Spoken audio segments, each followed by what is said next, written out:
Here's the stingray. Check these bad boys out. Beautiful, are they not? Look at these beautiful stingrays they got in this tank here. Freshwater stingrays. All the fish that you see here are freshwater. This is a freshwater rescue. And once again, this is a charity here. This is all charity work that they do. These tanks and these fish and these rays and all that, they grow too big for their owners. You know, they buy them in the pet store and they're a lot smaller than this. And then they keep growing, they keep growing, they keep growing. And all of a sudden, they're too big for their owners. So this place takes in these fish and these rays and all this other stuff and gives them a home, you know, where they can live out their lives. Beautiful stingrays. Let's show you this bad boy over here one more time. Look at the patterns on him. Look at those things. These are stunning, are they not? Stunning, stunning, stunning. Next to it, we have some more stingrays in another tank. Beautiful, beautiful, beautiful. These ones are smaller, but look at that one right there. He's got some stunning markings on him, does he not? And I believe this is a tarpon, but don't get me wrong. I believe these are, no, I'm not too sure. So don't hold that one to me. Don't hold me to the fire on that, the name of that one, but I believe it's a tarpon. But these, some beautiful stingrays in here as you see. All right, so these are kind of medium tanks. We're gonna start getting into some bigger tanks. So bear with me, we will be right there. We are back. And we're checking out these beautiful fish in this 2,200 gallon tank. Yes, you heard me right. I said 2,200 gallons. It's a monster tank. Got these beautiful Oscars in here. Look at that Oscar. Here, this is a gourami. Here comes a redtail catfish, but he's not, I mean, he does have the red tail, but he's got those definite color markings on them that are different. And as you see, there's an iridescent shark back there. Josh, what color are these fish again? What do we call them? These are all albino, platinum, and xanthic. They're color morph. Color morph fish. And that's an Oscar right there? Yep, that's an Oscar. Beautiful fish. These are some beautiful things. Beautiful things. Beautiful fish. What is this right here, Josh? That is the tilapia. Tilapia, huh? Ah. Xanthic means he's got a golden color to him. Okay. Okay.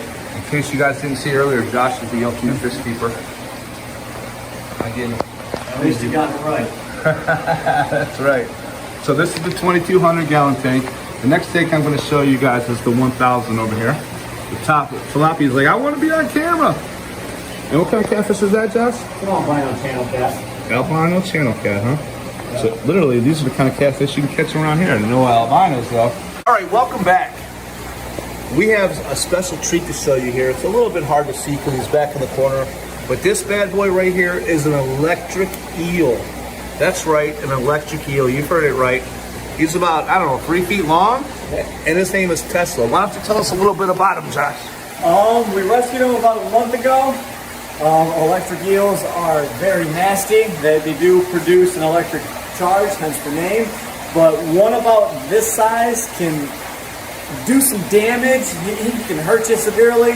But one about 6 foot long has enough electric shock to be able to stop the human heart. Wow. So it is possible that they can kill you. Wow. One the size is probably, you know, sticking your finger in a wall out and you're like, ow. Gotcha. You got zapped. This is going to give you a nice little shock. And once again, there he is. I'm kind of afraid to get too close to the glass. I don't want, you know, he probably can't shock me through the glass or anything, but he's hanging out back there. Touch the water, Will. Touch the water. Yeah, do it. Nah, I think I'll pass on that today. Hopefully you guys can see it. All right, so we're back. This is the 1,000 gallon tank, and it's got some beautiful fish in it also. Some beautiful, there's a flagtail right there. I like the way that tail is with that orange and black. Got some clown loaches in there. Some interesting fish in there also. As you see back there, that's a fire eel that's going over that wood right there. It's called a fire eel. It's pretty interesting. There's another fire eel back here. You can see it. It's got the orange markings on his tail. Here we go. There's another fire eel right there. Beautiful. These are silver dollars. Beautiful fish. And this is a 1,000-gallon tank. I wanted to show you all the tanks that they have in here. What do you guys think? What are your favorite fish in here so far? Leave me some comments below. Oh, there's got some big parrotfish in here too. Look at the parrotfish. Those orange fish are called parrotfish. Oh, that's a pretty cool catfish. I don't know the name of that. They told me, but I forgot. Sorry about that. But this parrotfish is nice and colorful. So yeah, that's the 1,000-gallon tank right there. They just keep getting bigger and bigger. Stay with us. You'll see even bigger tanks after this. For another treat, we have the Bellagio tanks. If anybody's ever saw the show Tank, these tanks came from that show.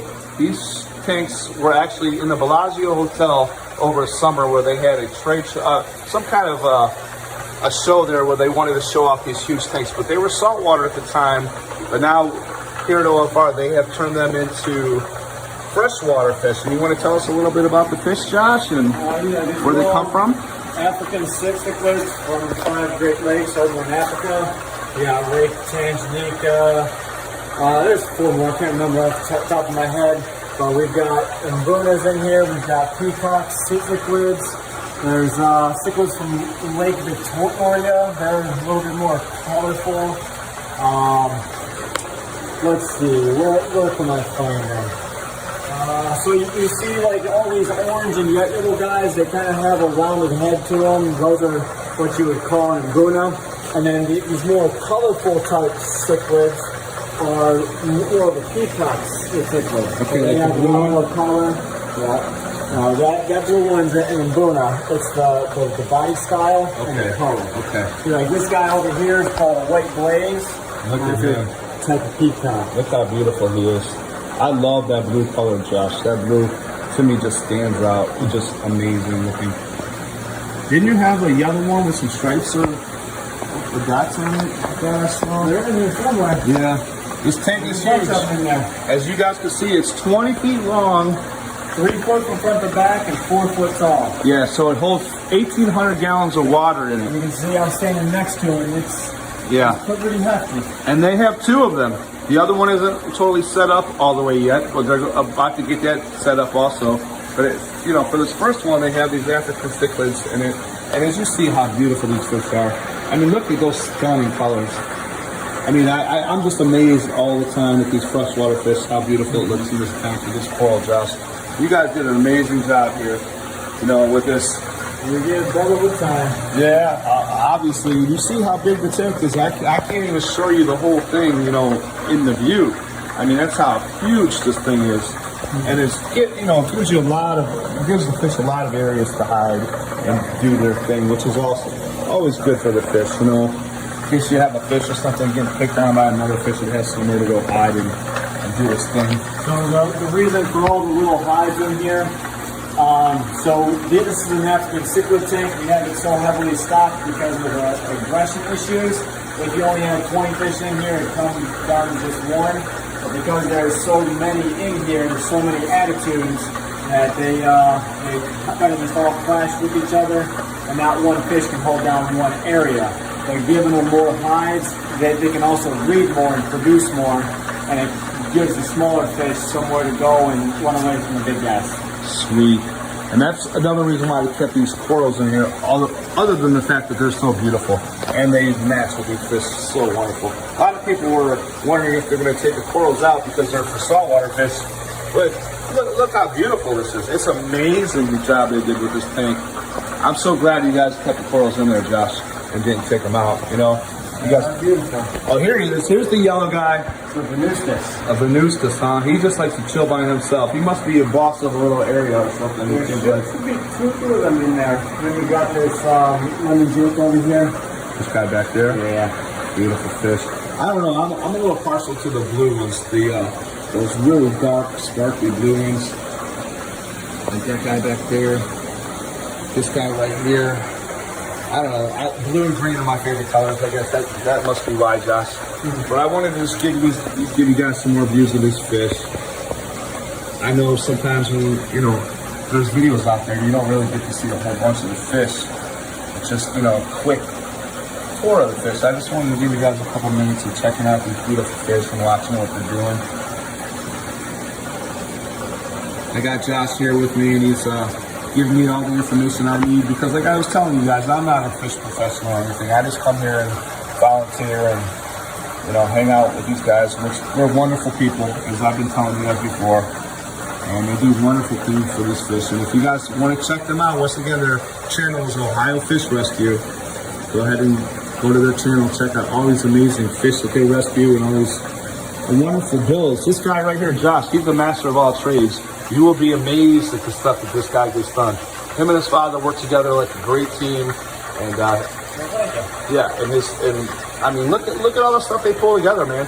I mean, you might see this temporary filter on the front of this, but this is just temporary because he's going to build a substantial filter in the back for this tank to handle all this water. I mean, that's a lot of water that you're going to have to filter every day, every hour. So that's why it's going to take something, you know, custom built and something more professional. Every great project, it takes time and a little bit of finesse to make it all come to fruition. It sure does. Well, you guys get it done. You guys always get it done, so there's no question about that. And like I said, go to their channel and check. I'll leave a link in the description, of course. And you guys go ahead and check out this channel. They do amazing things. Just want to give you a little bit more view of these fish. And we're going to go to see a special fish here in 1 second, if he's ready over there.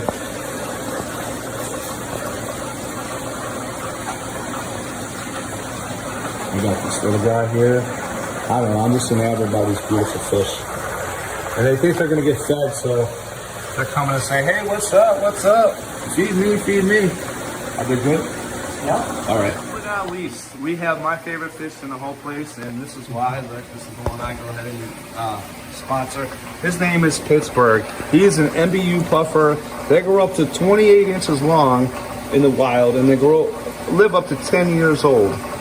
The funny thing, not the funny thing, the cool thing about these fish I like are their eyes. So, well, a lot of things, that pattern and the way they behave, but their eyes are kind of like a chameleon. Like, they can use their eyes independently of each other.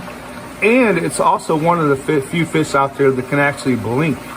And like I said, he's more like a puppy dog than a fish. He recognizes Josh here is about to feed him, and he's literally coming up to get his food. They're very interactive fish, and they're wonderful fish to look at and view. And so we're going to try to feed Pittsburgh. And what do you normally feed them, Josh? Clams and shrimp. Clams and shrimp. And here we go. Look, he's like, oh, I see that. And another thing, the reason why they feed them clams is because their teeth are kind of like beaver teeth. They keep growing, so they need something to go ahead and help with the growth of those teeth to keep them knocked down a little bit. So these hard shells do the job for them in the wild. So here, in a tank, that's what they try to feed them. They try to feed them something with a harder shell to help with their teeth. I think that thing might be, oh, there he goes. He's got it now. So he'll eat the thing from the inside, and then he'll chomp up the shell for his teeth. So there he goes. He ate the food. Now he'll go ahead and chomp up the shell, and that'll help his teeth. Maybe he won't chomp it up on camera. Maybe he's going to be a little shy. No, oh, there he goes. There he goes. Look at those. Look at that. Those teeth are nothing to mess around with. You definitely would not want to put your fingers in them or anything like that. Not at all. And I feel sorry for these little tiny fish in here, but I guess they're too small for him to mess around with, huh? Yeah, that's for sure. But his name is Pittsburgh, and he comes from the Congo River in Africa. Maybe not this guy himself, but this is where the species comes from. And they're wonderful fish. See if he's going to eat that bad boy. What's that? What's on there?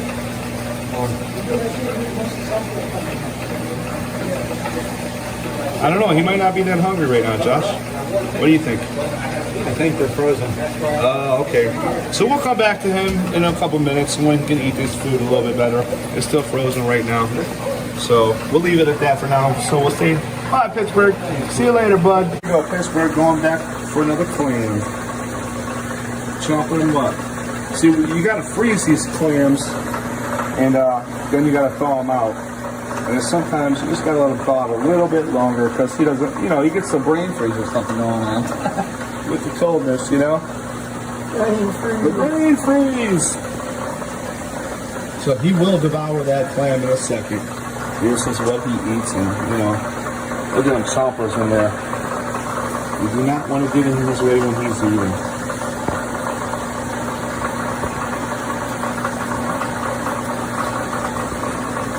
He's just chilling for now. He has a girlfriend back here. Her name is Lavaka. We call her Saucy, but it's hard to see her. We can put the camera up and you can probably see through the camera where she's at. There she is. Look at her. Look at the markings on her. Her name is Lavaka. They got her from Long Island, New York, from the Heddix family, and she's beautiful. Her markings on her, but she's mean. They put her in with Pittsburgh. One of the meanest puffers I've came by. Yeah, she... I've dealt with nasty puffers, Oaxacas, you know, Congo puffers. Yeah. They're pretty mean, but for an MBU, they're supposed to be a community puffer. Yeah. And she's very, very mean. She is. We put her in with Pittsburgh here, and she started chasing him around and biting his tail, and she actually bit his lip. He's healed now, but it took him a couple days or maybe even a week or so to heal up, and he's still trying to heal up completely, but she's super, super beautiful, and she has a great personality on her also. It's just a shame we had to separate them. We were hoping that they would be a nice couple together, but you know, sometimes in life it doesn't work that way. Sometimes it don't work that way, and that's the way it is, right, Josh? You know, you can all you can do is try, and if it doesn't work out, we'll come up with another plan. So that's Pittsburgh for you guys. This is my favorite fish. Give you a close-up one more time, and we'll say see you later, Pittsburgh.